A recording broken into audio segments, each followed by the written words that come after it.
Vocês pediram, vocês imploraram, vocês me cobraram com muita vontade. E, portanto, hoje nós vamos ler as resenhas de uma estrela da Amazon.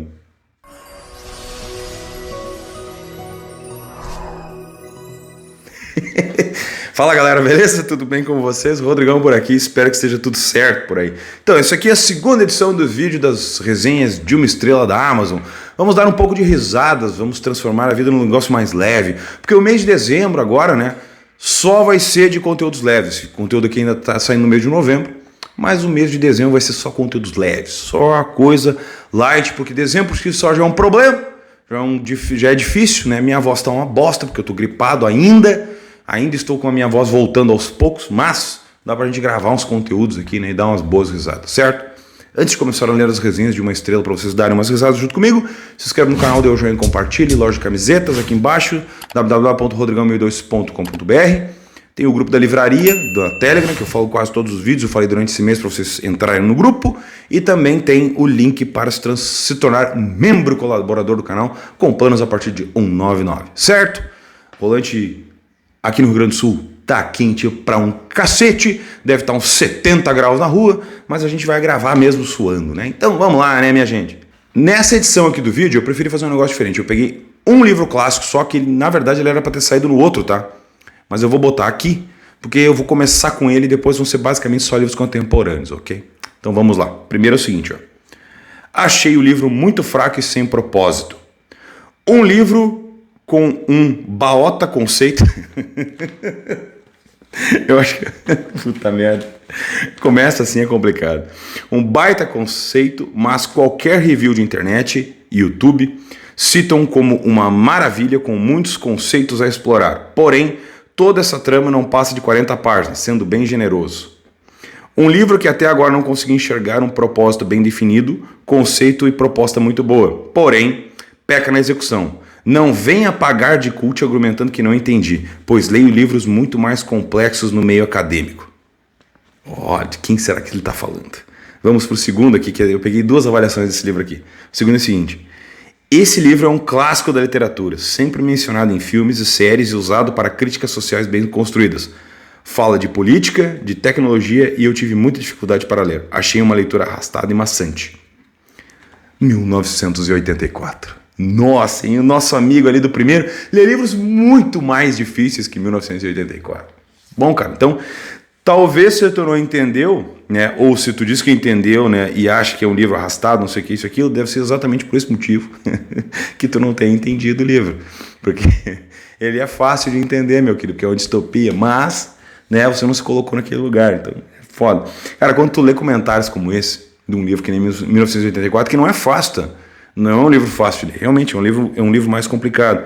Mas quando tu lê comentários como esse, sabe, e aí tu começa a pensar que talvez seja exatamente por isso que a gente tá do jeito que a gente tá, né? Talvez seja exatamente esse o contexto. Que loucura, cara, que loucura. A Paciente Tediosa, né? Eu sei que vocês já devem saber qual é que é o livro, né? Começarei dizendo que descobri não ser fã de thrillers psicológicos, então talvez seja justo levar minha resenha em consideração. No entanto, direi as minhas razões, sem spoiler, para ter considerado esse livro o mais fraco que já li em toda a minha vida. Nossa, o cara leu pouco, puta merda. Espero duas únicas de um thriller, que a leitura prenda e que o final seja impactante, de explodir cabeças. E ele falha logo no primeiro, falhou nos dois, já adianto, juro. Em 10% já não aguentava mais de tanto tédio, mas insisti porque tinha lido tão poucas páginas e queria entender o motivo do hype. Aos 20% concluí que deveria ter confiado em mim mesma e desistido. KKKKK. Nunca um livro me causou tanta angústia por tédio, o que é uma impressão totalmente pessoal, claro. Enfim, o livro basicamente segue duas perspectivas. Conhecemos o passado do terapeuta e também o passado da tal paciente. A trama do paciente é até melhorzinha. Me chamou a atenção em pontos específicos, mas insuficientes para despertar meu interesse. Talvez desperte o seu, então o livro tem salvação. Tem também o presente da história, no qual acompanhamos a paciente lá no sanatório com o seu terapeuta esquisito. Alguns plots são óbvios desde o início, não teve plot twist para mim. Que ela tá mentindo. Achei fraquíssimo o motivo do drama, que culmina no assassinato, e aqui talvez seja o meu maior desapontamento. E o final do livro em si não me agradou. O motivo que leva a paciente a se manter silenciosa? Bem, confesso que esse detalhe achei genial, mas só. E ler um livro inteiro que me fez as minhas entranhas se remoerem de monotonia só para descobrir isso certamente não valeu a pena para mim. Bom, eu achei o Paciente Silenciosa, né? Tá aqui a capa dele. Eu não achei ruim. Eu achei que é um livro que não vale todo o hype só, sabe? Porque existem histórias muito próximas dessa em diversos momentos, em diversos tipos de história muito parecidas, sabe? A leitura e a escrita do Michadelis, lá, que é o autor, né? O Alex Michadelis, se não me engano é o nome do autor, ela é bem genérica, sabe? Poderia ser melhor, poderia estruturar melhor, poderia enfeitar um pouco mais, poderia fazer uma série de coisas. Mas assim, nada que, sabe, nossa, remoeu minhas entranhas de monotonia, não. É um livro que dá para ir tranquilamente até o fim. Tem diversos livros muito parecidos com esse, tá? A questão, para mim, A Paciente Silenciosa foi um livro só meio genérico. Ele vale esse hype todo que os caras falaram, sabe? Não é assim também, sabe? Acho que o pessoal exagera um pouco, o pessoal tá emocionado porque pega uma história diferente, sabe? Talvez seja isso. Aqui no caso dessa pessoa aqui, eu acho que mais ela tava esperando uma coisa muito maior do que o livro era. Mas para dizer que era tedioso, tedioso ele não é. Ele só é um livro comum, mas nada, pelo menos para mim não pareceu, né? Pessoa maluco também, né, gente? Vamos lá. O autor tem alguma raiva religiosa reprimida. Meu Deus do céu. Quanto ao material e entrega, tudo perfeito. Quanto ao livro, me decepcionou. Resolvi ler por ver algumas críticas positivas. E a história não é ruim. Mas senti uma alfinetada na fé cristã em cada página ridicularizando. Menosprezando, meu Deus, ele quis dizer menosprezando. Barbaridade. E até humilhando personagens com fé. Isso acabou com qualquer apreço pela história. E principalmente pelo autor, do qual nunca mais lerei nada. Cara, eu nem deveria... Pelo menosprezando aqui que tu escreveu, eu não deveria nem terminar de ler a tua resenha, a tua avaliação. Entendo quando há personagens caricaturados ou críticas a qualquer tema ou assunto, mas de forma objetiva e dentro da realizada da trama. Meu Deus do céu.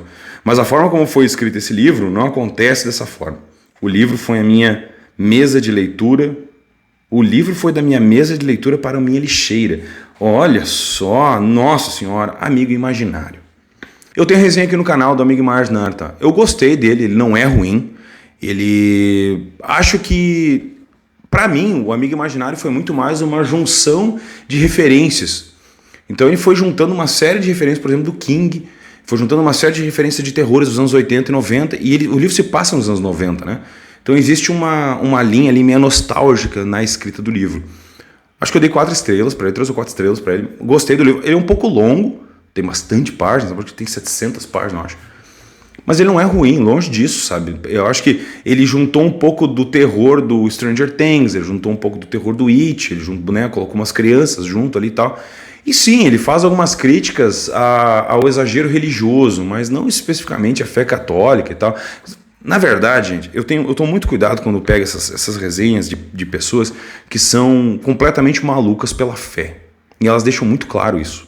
Elas adoram dizer que elas são católicas, elas adoram dizer o quão a fé deles move montanhas. Fé demais não cheira bem. Eu penso assim, quando a pessoa faz muita questão de falar esse tipo de coisa e deixar muito claro essas coisas, para mim isso realmente me incomoda. Porque daí tu não consegue ler nada. Porque qualquer crítica que for feita à tua religião, né, tu vai descredibilizar todo o trabalho do autor. E isso não funciona assim, né? Isso não pode ser assim. Então isso que realmente me incomoda. Acho que é um exagero de leitura, sabe? A pessoa é meio maluco, né? Adoram fazer essa situação, adoram colocar deixar muito claro que o Deus deles é o correto, e que, sabe? Enfim, é foda isso. Eu fico maluco. Vamos para o próximo. Esse aqui é uma leitura nacional. O cara ficou muito bravo. A Batalha do Apocalipse foi decepcionante. Então o livro é esse. A Batalha do Apocalipse, do Eduardo Spohr. Eu já li esse aqui, tem resenha no canal também, tá? Não posso falar muito, pois não li o livro todo. Porra, mas aí, cara, aí tu me quebra.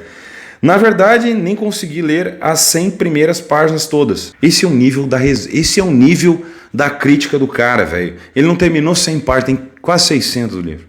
Isso porque a narrativa do livro é muito cansativa. Tem histórias distintas escritas num curto tempo de leitura. Histórias essas que não se interligam. Algumas até sim, mas não fazem muito sentido. Sim, porque tu só leu 100 páginas, né, seu imbecil? Puta que... O livro não faz jus ao nome do mesmo. Claro, como falei, não posso falar muito, pois não li ele todo. E na verdade, nem lerei, pois se tornou maçante ler. Não gostei. Até mesmo as narrativas, as lutas são ruins. Não sei se é porque estou acostumado da maneira em que o autor Bernard Cornwell descreve suas lutas e guerras excelentes, mas não gostei nem mesmo das lutas do livro. Cara, vou falar um negócio, tem mais uma aqui que eu separei do Batalha do Apocalipse, depois eu volto para esse cara aqui. Se você curte ler fantasias nonsense, não liga para a coerência dos fatos, desconhece muita coisa relacionada ao Apocalipse, esse livro é para você. A maior parte do livro é composta de flashbacks que pouco agrega ao tema central da narrativa, que é muito pouco explorado. Isso é, os fatos que compõem o eixo central são rasos e não raros chatos. Não vai esperando um desenrolar épico do Apocalipse bíblico ao longo do tempo. Meu Deus do céu. Com repercussões na realidade. Acho que o tema é muito rico e vasto e o autor perdeu uma ótima oportunidade de explorar o que instiga a imaginação de muitos de uma forma que seja possível e faça sentido. De fato, foi uma decepção. Vamos voltar pro bonitão lá. O bonitão lá que usou o Bernard Cornwell, vocês já perceberam que todo mundo que fala mal de um livro usa o Bernard Cornwell como exemplo do livro bom? Vocês já perceberam isso? No outro vídeo tem a mesma coisa, cara. O cara falou mal do livro e botou o Bernard Cornwell como exemplo. É que os fãs do Bernard Cornwell são tão chatos assim, cara, porque eu gosto do Bernard Cornwell. Eu já li alguns livros dele, mas eu não acho isso tudo também. Ah, o Bernard Cornwell escreve melhor que o Edward Spohr. Cara, são temas diferentes, são coisas diferentes, são histórias diferentes, sabe? Tipo, porra, a Batalha de Azincourt lá, Azincourt então, né, do Bernard Cornwell é excelente. O Condenado foi excelente, mas o Condenado é um livro bem genérico. Então, vocês já perceberam isso? É a mesma coisa que eu chegar aqui agora e falar mal de um livro usando como as leituras do Follett, como se as leituras dele, ou melhor, a escrita dele, fosse infinitamente superior ao que o cara fez. Jesus amado, cara, que gente recalcada. Porra. E aí vem esse outro idiota aqui, né? Porque é um imbecil, né? Não leu 100 páginas do livro de 600 páginas, né, cara? Então ele não chegou, passou um pouquinho dos primeiros 10% do livro ali, e diz, nossa senhora, já sou o crítico para chegar e falar. Cara, tu nem viu o plot todo. E sim, realmente, o livro tem alguns flashbacks que me incomodaram. Mas eles me incomodaram porque ele quebrava o ritmo. Para mim, ele se quebrou o ritmo dessa forma. Se vocês olharem um outro vídeo que eu falo, que é do Santo Guerreiro, por exemplo, que é uma outra leitura do Edward Spohr, não, excelente, excelente, eu gostei muito mesmo. Mas os caras são foda, cara. Assim me quebra. Ah, é uma narrativa confusa e horrível. Tinha todos os ingredientes para ser uma bela obra de fantasia. Entretanto, o autor não sabe escrever. A todo um momento você fica perdido e sem saber quem está dialogando, simplesmente porque o autor não informa. Os acontecimentos são jogados no livro e tropeçam entre as linhas. Abandonei esse na página 90. Companhia Negra. Eu concordo em gênero, número e grau com ele e eu li até o fim. É isso aí mesmo. Companhia Negra. Eu não dei uma estrela, porque eu não dou uma estrela para basicamente livro nenhum. Eu abandono, mas eu não dou uma estrela. Porque às vezes pode ser que não é o momento do cara de ler. Mas especificamente essa resenha aqui de uma estrela, eu concordo total com o cara. Realmente é confuso e o autor não sabe escrever. Não sabe. Que escreveu uma coisa, ele não conseguiu chegar aonde ele realmente queria. Pelo menos pra mim ele não deu certo. Então não sou só eu, sou esse rapaz aqui também pensa a mesma coisa. Então se você não leu o Companhia Negra, nem vai porque não é bom. Vamos pra próxima. Isso aqui quando eu li, cara, eu fiquei muito bravo. Histórias ruins. Conhecia o Corvo das histórias de cinema e foi decepcionante a história escrita. Confusa, sem nexos evidentes, repetitiva. Tem alguns outros temas também mórbidos, de outros autores com desenho parecido que são muito melhores. Mais uma decepção. Ao próximo. Uma das leituras mais decepcionantes. Chata, arrastada e mal desenhado. Fique com o filme. Cara, tu dizer isso de uma HQ como a do James O'Barr é aquele atestado da imbecilidade, sabe? É o atestado do cara que não lê HQ, que não entende arte, que não entendeu aquilo ali. É dizer, mas né, é só um gibi. Cara, se tu conhece o contexto do personagem, se tu conhece a forma como o personagem foi montado, do porquê que o personagem foi montado, cara, tu não é pra ler HQ. Porque tu não entende o movimento da HQ, tu não entende, sabe, a situação das linhas da HQ, tu não entendeu aquilo ali. Então, infelizmente, talvez o Corvo realmente não funcione para todos, sabe? Mas é impressionante o que o pessoal fala, cara, porque eu fico muito indignado com isso. Para mim é muito absurdo isso. Enfim. Ai, meu Deus do céu. Vamos lá. Essa aqui é uma que eu até concordo com o cara. Vamos ver se o negócio realmente é isso. Vamos lá. Um dos piores livros do King. A primeira parte sobre pandemia é muito interessante, mas quando o elemento sobrenatural toma conta do livro, o King se perde. Ainda há uma personagem, Fran, que em todo o livro não faz nada, a não ser ficar o tempo todo chorando. É verdade. Porra, que personagem chata. O maior problema geral em Dança da Morte é sua dependência generalizada da intervenção divina para levar a trama adiante em todos os pontos pós-pandemia. Por que os sobreviventes se reúnem onde estão? Porque Deus os dirigiu. Como a mãe Abigail sabe o que fazer? Porque Deus os disse a ela. Como a ameaça existencial à humanidade é resolvida? E aquele final preguiçoso, como um mendigo chamado lata de lixo que consegue armas nucleares. Sério isso? Como os mocinhos podem superar Flag, que tudo vê? Quais as motivações do vilão Randall Flag? Eu não sei e o livro não explica. Ah, meu Deus do céu, tem mais uma aqui, do Dança da Morte. Decepção. Comecei a ler a obra no início de 2021. Imaginei pelo tamanho que iria demorar, naturalmente. Mas, para minha decepção e tortura, a leitura foi mais demorada que o esperado. Para mim, a história não funcionou mesmo. Não consegui aproveitar a leitura. Claro que teve partes que consegui curtir, mas, em sua maioria, foi uma tortura. Com partes que ele desenvolveu demais, principalmente as reuniões do conselho, as quais podiam ser tiradas, sem fazer falta alguma na história.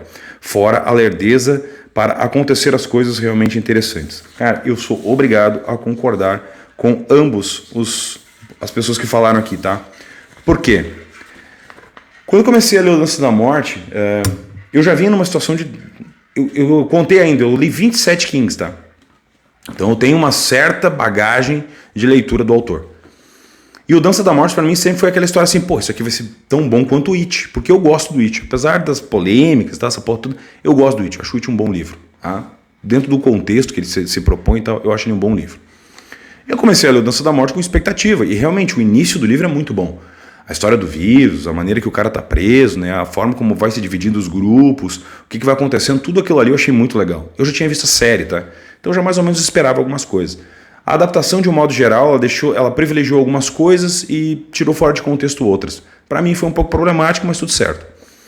Então, dentro de um contexto da literatura, ele foi andando, só que chegou um determinado momento que me cansou de um jeito a leitura, de um jeito, porque ela levou tempo para ser concluída, foi arrastado pra caramba e eu não conseguia ver o fim daquilo. Pelo menos chegar num contexto assim, cara, esse final vai ser legal. O King já escreve por si só finais ruins, tá? Porque o King é um péssimo escritor de finais. Os finais dele normalmente são ruins. Mas em Dança da Morte ele eleva isso aqui a uma potência muito absurda, porque ele já começa a concluir o fim dele 200 páginas antes do final e ele chega ali os últimos acontecimentos e tal são uma porcaria. Realmente não chega a lugar nenhum, sabe? As coisas não se resolvem, aí fica tudo, sabe? Personagens que entram e somem da trama, ele faz questão de encher de personagens, depois ele não consegue concluir, enfim, sabe? Eu pego muito o seguinte, ó. Quando tu vai escrever uma obra dessa magnitude, com esse número de personagens, eu sempre uso de exemplo o Conde de Monte Cristo. O Conde de Monte Cristo, o Dumas, devia ter feito assim, ó, tipo um puta de um painel gigantesco, onde ele foi montando uma ordem, como se fosse uma árvore genealógica do negócio, para conseguir chegar numa situação de dizer o seguinte, eu não posso esquecer ninguém, então eu tenho que contar a história desse cara aqui, tá faltando desse aqui, tá faltando aquele ali, e eu vou terminando a história de cada um e vou riscando, deixando fora do contexto para poder terminar. Porque é impressionante a qualidade que o Dumas conseguiu fazer da leitura. Não que o King escreva tão bem quanto o Dumas, longe disso, mas é só um parênteses de um livro que tem diversos personagens que todos eles precisam de final. E aqui todos precisavam de final. Independente do que fosse, por mais simples que fosse, uma linha para terminar a história do cara. E ele não conseguiu fazer isso. O Randall Flagg é um vilão idiota, que não tem... Nossa, ele cria toda uma expectativa e o cara não vai de um bundão. Essa é a lógica. Sabe? Isso é mais ou menos que nem o negócio da Torre Negra também. O King escreve. Cara, o Mago e o Vidro, que foi o livro que eu abandonei. Eu terminei de ler o Mago e o Vidro e abandonei a série. É um livro gigantesco, cara, mas ele é arrastado pra caramba. E os caras querem me convencer que aquilo é uma bosta. Então, assim, o King é aquilo, né? Vocês já sabem da minha aversão a ele. Eu tô deixando ele de lado. Talvez em 2026 eu vou começar a pegar algum livro dele de novo, tipo Salem, assim, pra ver se, né, algum livro um pouco mais... Porque eu não comprei mais nada dele, não quero mais ler King. Pra mim, chega. Não consigo mais. E o Dança da Morte pra mim foi a grande decepção dele. Pra mim foi realmente um livro que me acabou comigo. Eu não consigo mais ler King por causa do Dança da Morte. Porque é muito ruim. O Dança da Morte é muito ruim. Pode falar o que quiser. Minha opinião é essa. É muito ruim. E eu sou obrigado a concordar com os caras. Tem um momento, sabe, que foi um momento assim que eu fiquei pensando, cara, a vida é muito curta para ler isso aqui. Quando aquele desgraçado King tá descrevendo o que o cachorro tá pensando. Cara, quando ele começou a escrever aquilo ali, pensei, não é possível, cara, eu não tô lendo isso, cara. Eu não tô lendo que esse cara tá descrevendo o que o cachorro tá pensando. Puta que pariu, cara, ninguém precisa disso. Ninguém precisa disso. Então assim, não recomendo Dança da Morte em qualquer cenário. Não leia esse troço, não leia. E pare de dar raiva pro King, certo? Então, vamos pro próximo. Boa ideia desperdiçada. A única coisa boa do livro é a premissa, onde um fantasma é vendido pelo eBay. O resto é insuportável. Os personagens centrais são chatos e seus dramas não convencem. Parecem ter sido criados na marra para dar alguma profundidade ao livro. A história carece de pontos de virada, seguindo com o mesmo ritmo até o final, que por sinal é completamente maluco, não faz o menor sentido. Não tem nenhum texto bonito ou marcante, nenhum humor, nada interessante que possa lembrar depois que terminamos a leitura. Só terminei de ler porque estava presa no ônibus. Só não joguei contra a parede quando terminei pelo mesmo motivo. Estrada da Morte, do Joe Hill, filho do King. Não é um livro ruim, é um livro de primeira viagem de um autor.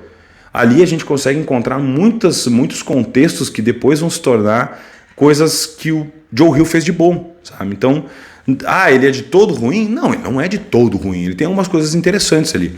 Mas o livro se foca basicamente em 3 personagens, que é o fantasma, os dois, né, o casal fugindo e os 2 cachorros. É isso que ele se concentra, né? Então, se tu considerar isso, realmente o livro deixa a desejar em alguns pontos. Mas, de novo, é um livro de primeira viagem do autor, estava começando, é uma história original, é uma ideia original. Então, assim, tem uma série de pontos legais ali, sabe? Algumas referências musicais, algumas coisas que ele coloca, então me chamou a atenção especificamente isso. Mas sim, tanto que depois O Mestre das Chamas, por exemplo, é infinitamente superior. Para mim é o melhor livro do Joe Hill até agora. Não li outros dele, eu li o Mestre das Chamas, eu li o Pacto também, que eu gostei do Pacto, achei legal, ele é bom, muito melhor que o filme, achei ele bem bom.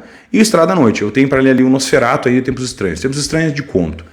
Então o Nosferatu eu ainda pretendo ler ele em algum momento, mas por enquanto eu estou em outra pegada, então eu tenho que dar um tempo para poder pegar ele para ler. Mas fala muito bem do Nosferatu, por exemplo, que é uma outra pegada dele, tal, que esses mitos e tal. Então eu acho que talvez seja a questão do momento ou o que tu está esperando do livro, porque às vezes tu vê lá a premissa do livro, nossa, isso é um puta livro de terror. Não é. É um road movie, um livro de estrada, onde tu vai ver uma perseguição, é isso aí que tu vai ver. Fora isso, não tem nada disso, né? Nossa, esse aqui o cara escreveu um monte, mas vamos lá, né?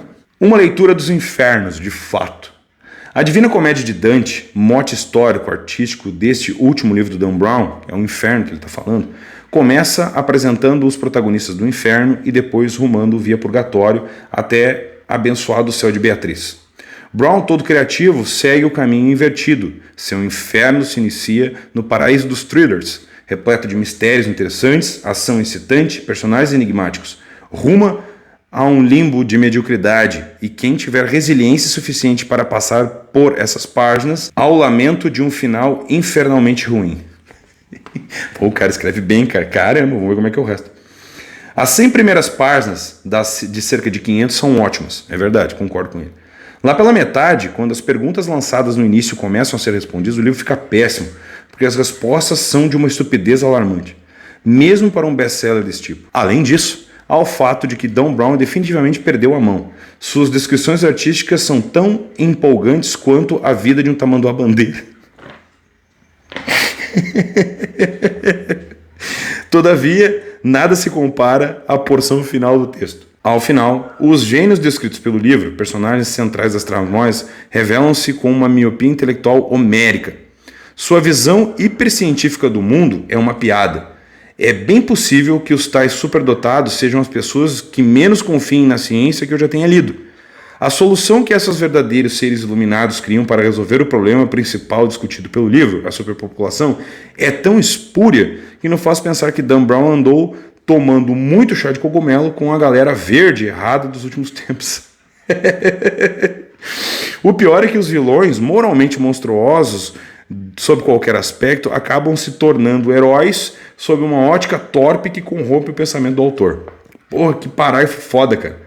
Se o intuito dos vilões fosse realmente controlar a superpopulação humana, é óbvio que a solução seria bem mais politicamente incorreta do que alguém do porte de Dan Brown seria capaz de escrever. E é certo, não envolveria soltar pragas no coração de um dos continentes de menor taxa de natalidade do mundo. E é verdade também. Tem que tomar cuidado com esse cara. Dá para se ter uma ideia geral do quanto Inferno é inteligente e bem escrito por meio das cenas que passam em pontos turísticos ao redor da Europa. Em todas elas, e não há poucas, os personagens olham ao redor, veem um mudaréu de gente e só uma coisa passa pela cabeça deles: superpopulação.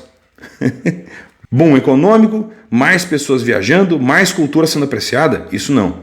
Ora, observar um monte de gente lotando pontos turísticos e pensar em superpopulação do planeta faz tanto sentido quanto ir a uma festa do vinho e se preocupar com o excesso de produção de uvas.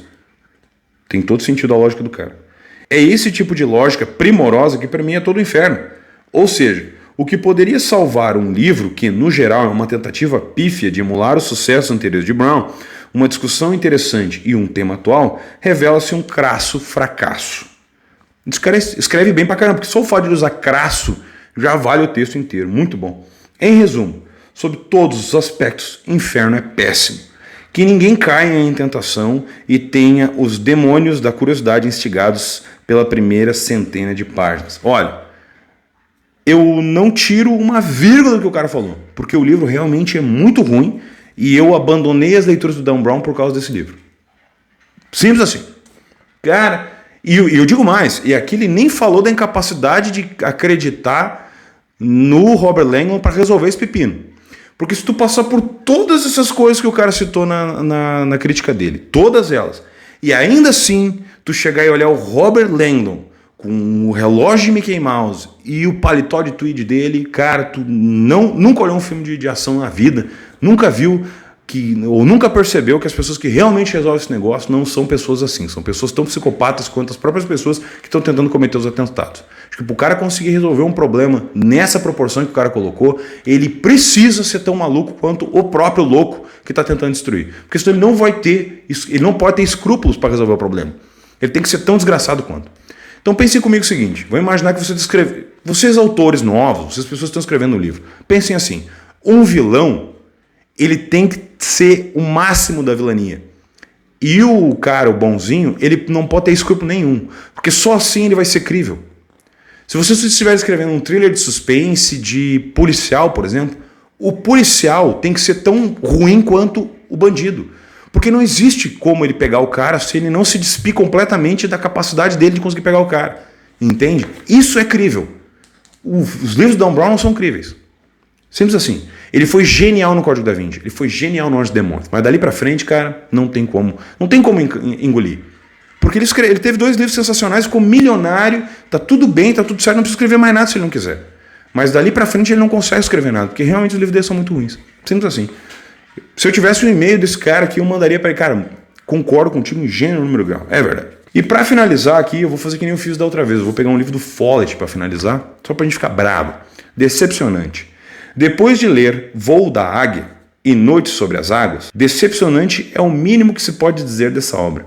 O início da narrativa promete, a ambientação é bem elaborada, porém, na medida que o quebra-cabeça do enredo começa a ficar melhor definido, a narrativa perde força e o ponto torna-se inverossímil em seu desfecho. O casal de jovens aprendizes de pilotos protagoniza um voo noturno improvável sobre o Canal da Mancha, numa aeronave não projetada para voo cego, com direito a performances mirabolantes ao estilo Missão Impossível. Escapa de rajadas de metralhadora de caças alemães e realiza reabastecimento em pleno ar, entre outras peripécias. Lamentável. Ele está falando aqui do Voo da Vespa. Se eu tivesse o e-mail desse cara, eu mandaria para ele assim, tu é um chato. Tu é um chato. Tu não pode ler livros de ficção. Tu tem que ser muito... Tu deve ser uma pessoa muito infeliz. O Voo da Vespa é excelente. Tem excelentes personagens, tem um plot muito bom. ele é muito bem centralizado dentro de um contexto histórico. Foi uma leitura conjunta aqui do canal. O livro é maravilhoso, vale muito a pena ler O Voo da Vespa do Follett. Talvez se você entrar num contexto, né, todo cheio de xalá, de que o livro, né, que esses personagens realmente não teriam condições de fazer aquilo, não sei o que, blá blá blá blá blá. Cara, durante a Segunda Guerra Mundial teve muita coisa que aconteceu que as pessoas não eram capazes de fazer. Então, sabe, tipo, solta um pouco a rédea da tua realidade tão infeliz e simplesmente curte uma história boa, que é o caso. Porque eu fico me perguntando o seguinte, sabe, quando tu vai ler um livro, o que tu espera, sabe? Talvez esse seja o meu maior questionamento toda vez que eu vou ler uma resenha ou vou falar sobre um livro, sabe? O que eu espero? Eu cheguei a bater no microfone, tão nervoso. O que eu espero daquela leitura? O que eu vou adquirir naquela leitura? E o que acontece é isso, sabe? As pessoas elas ficam procurando um quê de realidade, como se essa realidade existisse em qualquer contexto. Mas, cara, o contexto que ele coloca é durante a Segunda Guerra Mundial, onde as pessoas fizeram coisas que nem elas imaginavam que elas eram capazes de fazer. Tanto pro lado bom quanto pro lado ruim.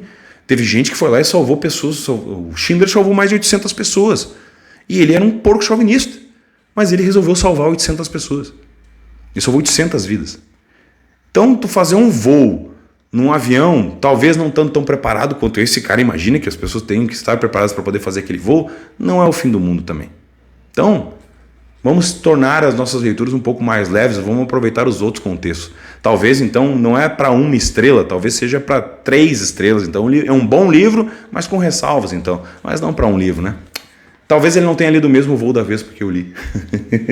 Certo, minha gente? Espero que vocês tenham gostado. Esse aqui eu fiz um pouquinho mais curto, para não ficar tão longo e tal, para a gente poder aproveitar o negócio também.